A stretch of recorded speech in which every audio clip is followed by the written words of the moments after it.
Okay. So let's please welcome Ivory Flemister. How did I do? Yeah, I got a thumbs up. Okay, there we go. Ivory, come on up here. Good afternoon or good evening, everyone. My name is Ivory Flemister, and my business partner is back there. His name is Mohammed Jawad, and we are the owners of AZ Food Artisans, where the art of freshness is us. So the problem is food deserts in Arizona, right? If you look at my map, this is a map of Arizona, and in those red spaces, those are all the places where there are food deserts. So what is a food desert? A food desert is where people lack access to basically fresh, local, organic, affordable food. So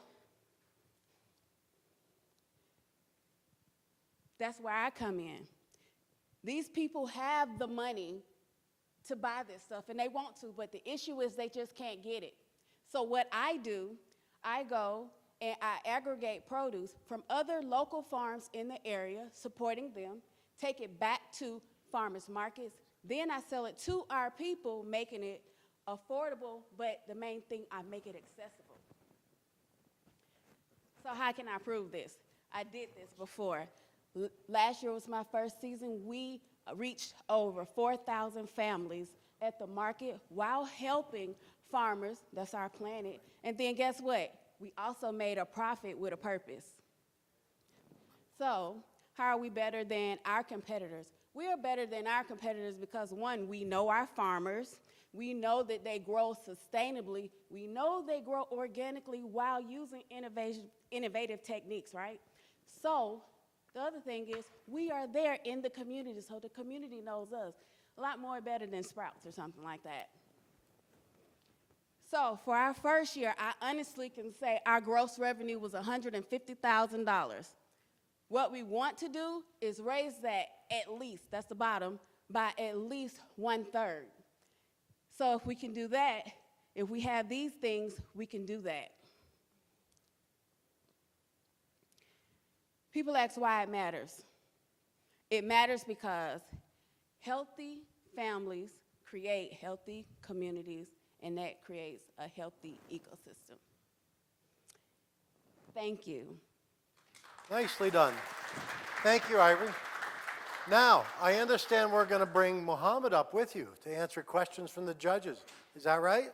That is correct, but he is actually about to drop off our juice that is actually our #1 seller, so if you haven't had it... Are you bribing the judges? Is that what you're doing? No, I don't think so. I just wanted to know what's going on over there. I don't think so. Just giving them a great taste of what we got. All right. Why don't you come on over here, and while he's passing things out, you can at least start. Mohammed, I need you up here, but we got to keep it going. There you go. We can chat with him afterwards a little bit. So, all right, we'll set that right there and get you up here. And okay, from the judges, do we have questions for Ivory or Mohammed, I guess, at this point? No, you taste and I'll buy you time. Could you expand a little bit more on, I guess I just didn't understand the actual logistical component of how are you getting it to them? Are you trucking it out to these remote places, and what are your costs like on that? Go into a little more on the logistics delivery side.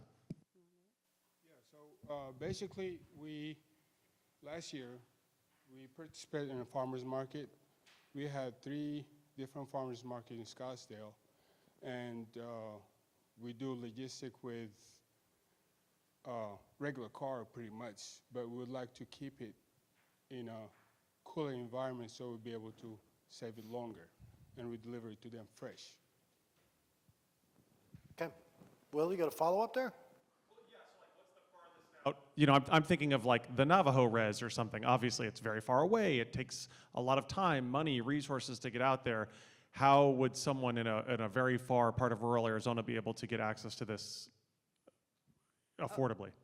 Okay, so the deal is we need people to invest in us so we can get vehicles to take it to those places. Right now, renting U-Haul is expensive. we have to think about the cost of the food and the quality of the food when we get it to the people. So therefore, we need a vehicle that is refrigerated. If we were able to get funds to get a refrigerator that was a truck that was refrigerated, we could extend to more places that you see in those food deserts. So that's the goal. Okay. Questions? We'd like to keep it fresh longer by a fridge unit, pretty much. A refrigerated unit, got it. So maybe I missed it, but how expensive is your product? Like, is this affordable for these people in these food deserts? And I guess in conjunction with that, are you working with like any food banks? Because I'm on the United Food Bank board, and they are trying to do a lot of rural outreach for food deserts. So it seems like there's some work already happening with refrigerated trucks that maybe you could join in on somehow. So with that, pretty much, our prices is like similar to Sprouts, and So how we price our things, yes, I do go to Sprouts and I look and see how they price their things. Then I work with different farmers who I know gonna give me a good price, so I can price my stuff almost sometimes just a little bit lower than Sprouts. That gets the people to me, right? So they'll end up coming to me buying a whole lot more, but they'll probably spend a little bit more, but only because they don't think they're paying Sprout prices, because they're not. They're paying our prices, but they're getting what they could get at Sprouts. Okay. Other questions from the judges? Mr. Lofgreen.